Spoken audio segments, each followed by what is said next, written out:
Up with KREM begins now.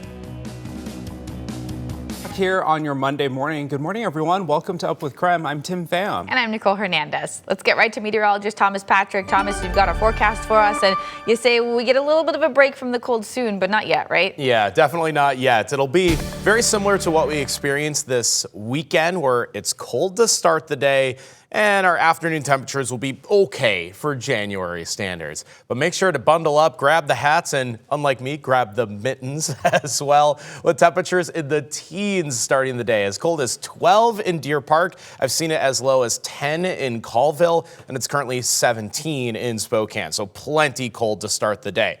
Unfortunately, it does get a bit cloudier compared to this last weekend. A lot of mid and high level cloud cover just starting to push in from the west. Now, that's not going to result in any rain or snow today. That will occur later in the week. But it is our first rain and snow chances in almost 3 weeks' time. So we'll be covering those extended outlook details in a few minutes here. Taking a live look at traffic now at I-90 in Arthur, where you can see there's not much in terms of traffic or congestion. We're looking pretty good this morning. It's 6:01 now, and if you're heading out the door, there's not anything major at this point. Well, over the weekend, federal agents in Minneapolis shot and killed a man. This is the second Minneapolis resident they have killed this month. The victim has been identified as 37-year-old ICU nurse Alex Preddy, who was a U.S. citizen.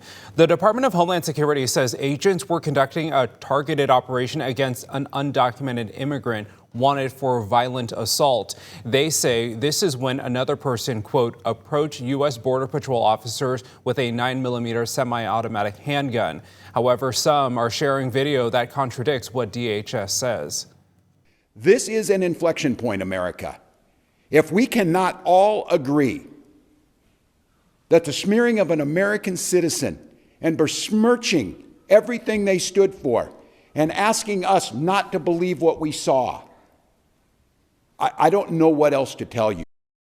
Cell phone video captured the entire situation. Preddy was holding his cell phone before several officers tackled him while his gun was holstered. Records show Preddy was a lawful gun owner with a permit to carry a handgun in Minnesota.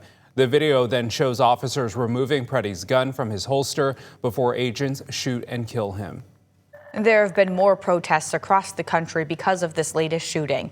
This here is video out in Seattle. Protesters were downtown holding signs asking for ICE to be abolished. In Boise, people gathered outside of City Hall asking for accountability. Across the U.S., protesters were asking for the Trump administration to remove ICE from Minnesota. Washington's lawmakers have been reacting to the news out of Minnesota. Congressman Michael Baumgartner posted on X over the weekend, saying in part he is disturbed by what he has seen, adding it's important that the American people and Congress be given better understanding of how immigration enforcement is being handled. Across the aisle, Senator Maria Cantwell also weighed in, stating, quote, President Trump has crossed the line. Americans will not stand for masked armed troops roaming their neighborhoods. She went on to say ICE should not be on the streets and the shooting should be investigated. Well, here locally, some big changes could be coming to a busy road on Spokane South Hill. That's where KREM 2's Brandon T. Jones is live this morning. So, Brandon, tell us a little bit more about this. And you've learned that the city will have a meeting to talk about the potential project. Good morning.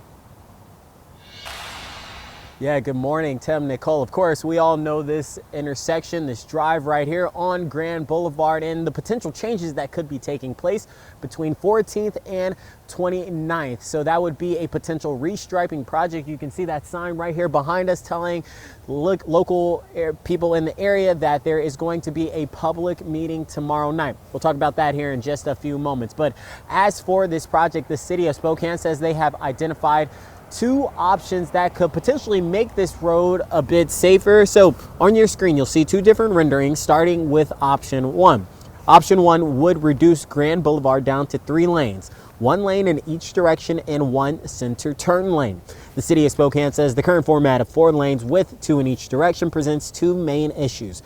First up, difficulties for pedestrians and cyclists crossing the road, and the risk of rear-end collisions for vehicles turning left off of Grand Boulevard. Reducing to 3 lanes could provide the most safety benefits according to the city. Option 2 would maintain the 4 lanes on Grand and reconfigure one of the existing northbound lanes into a center turn lane. Officials say option 1 would be expected to decrease crashes by 24%. Option 2 would be expected to decrease crashes by 19%.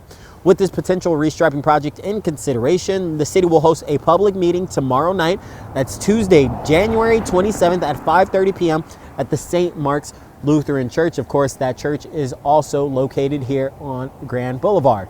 You can find more details about this meeting over on our website, KREM.com. For now, reporting live here on Spokane South Hill, Brandon T. Jones, KREM 2 News.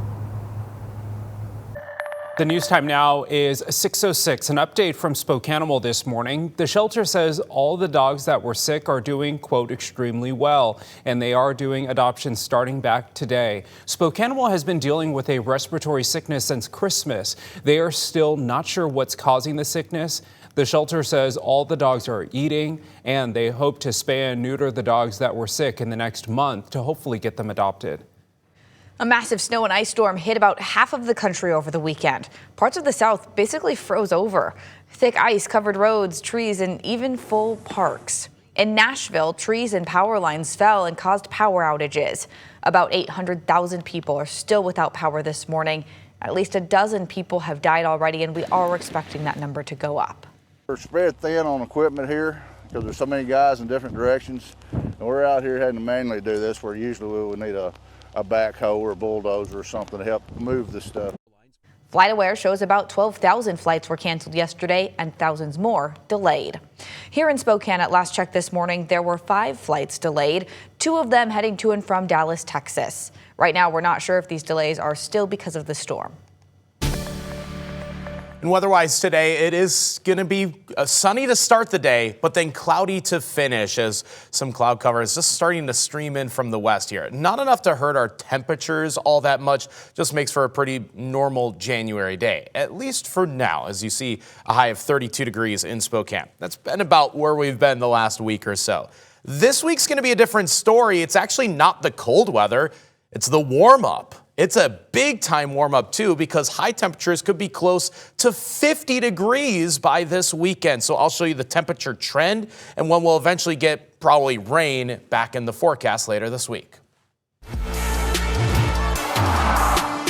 Taking a live look over Lumen Field in Seattle, and boy, what a great year it is to be a Seattle sports fan. Oh my goodness. Tim, you're feeling it, I know It's been a great year between the Mariners, the Sounders. Oh my goodness, it's been a great year. And now the Seahawks, of course. So the 12s had this place rocking last night. I'm sure we're going to hear more from the, to see if they measured if there was any seismic activity. Oh, right. There was a lot of good moments last night. Last night's win means the Seahawks are heading to the Super Bowl, and it was a nerve-wracking game, but an amazing outcome. KREM 2 Sports Director Andrew Quinn has all the highlights.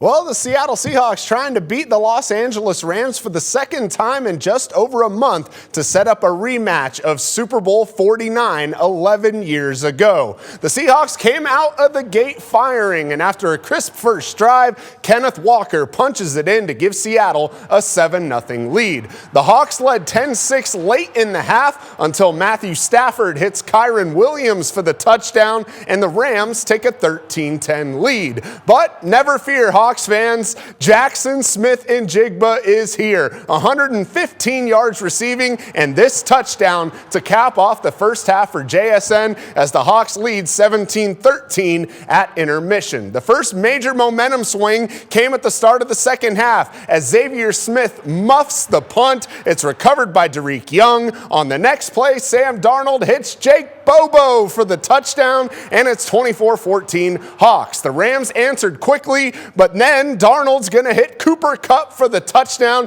and the former Eastern Eagle makes it 31-20 Seattle. Then, after an inexcusable taunting penalty on Reek Woolen negated a stop, Stafford hits Puka Nacua for the 34-yard touchdown, and it's 31-27. The Rams had a chance to take the lead late, but Devin Witherspoon comes up huge with a pass breakup to force a turnover on downs. Kupp would have a huge third down conversion, and the Seattle Seahawks are headed back to the Super Bowl. They win the NFC Championship 31-27. I'm happy to be a part of this team, man. This group and this coaching staff is just, I'm really happy to be here. Happy to be in this position. I'm just going to continue to do the best that I can to put this team in positions to win football games. We do what we do every day, all day for a reason. You know, we practice our certain way, we go about our business a certain way. It's not for show. It's just because when it come out here, it's going to show what we built in the locker room by ourselves. So, you know, we just appreciate the moment, man. It's a blessing, man. It's a blessing, honestly. Like, surreal moment to go to the Super Bowl my first year.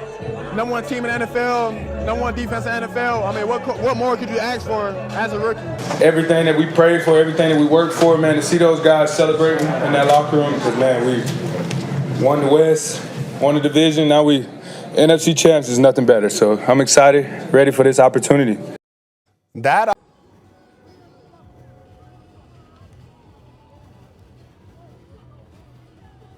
Well, it's been a while since our Hawks have been in a Super Bowl, and if you're wanting to go, expect to pay a pretty penny. The cheapest tickets we saw for the Super Bowl was on SeatGeek. It was just shy of $7,000. Gosh. Oh my. So flights from Spokane to San Francisco are going to cost you more than $400 round trip, but that's the least of your worries. $400 has never sounded so cheap. I know, That's right. crazy. Time for your wake-up call, though, because of all of the fun with the Seahawks last night. We want you to send us pictures from last night's game, or let us know how much this win means to you, because obviously it's a really big deal. Someone at KREM2 loves Jackson and Rebecca. Happy Monday. Go Seahawks. And take the Mariners with you. I like that. Someone else said they bleed blue and cry green. Oh, go Seahawks. come on. Keep texting us this morning to 509-448-2000.